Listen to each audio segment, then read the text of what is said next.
ఈరోజు ప్రార్థన.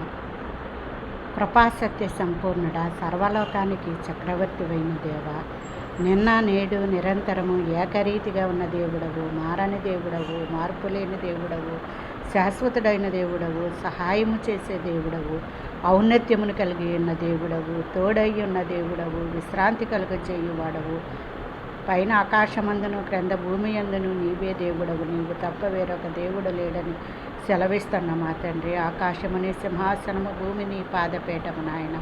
నీ పాదాల చెంత చేరి నాయన ఈ నూతన సంవత్సరంలో 2వ నెలలో 11వ తారీఖు వరకు సజీవుల లెక్కల్లో ఉంచిన నా తండ్రి, నీకు స్తోత్రములు. మేము నిన్నటి వారమే కానీ రేపటి వారము కాదు నాయన. నీ చిత్తమైతే మేము బ్రతికియుండి రేపటిలో ప్రవేశిస్తామని చెప్పుకోవాలి కానీ మా అధికారాన్ని బట్టి, మా ఐశ్వర్యమును బట్టి, మా అంతస్తులను బట్టి, మాకున్న గొప్పను బట్టి మేము బ్రతకలేము నాయన.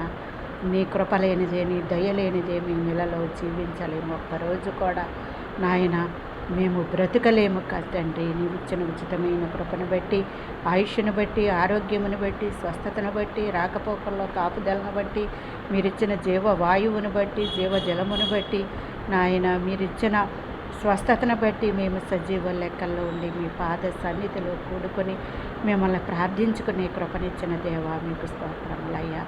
తండ్రి, కుమార, పరిశుద్ధాత్మ నామములో ఉన్న త్రియేక దేవుడవైన యేసుక్రీస్తు ప్రభువు నామములో ఈ ప్రార్థన మీకు సమర్పించుకొనిచున్నాను పరమ తండ్రి. ఆమేన్.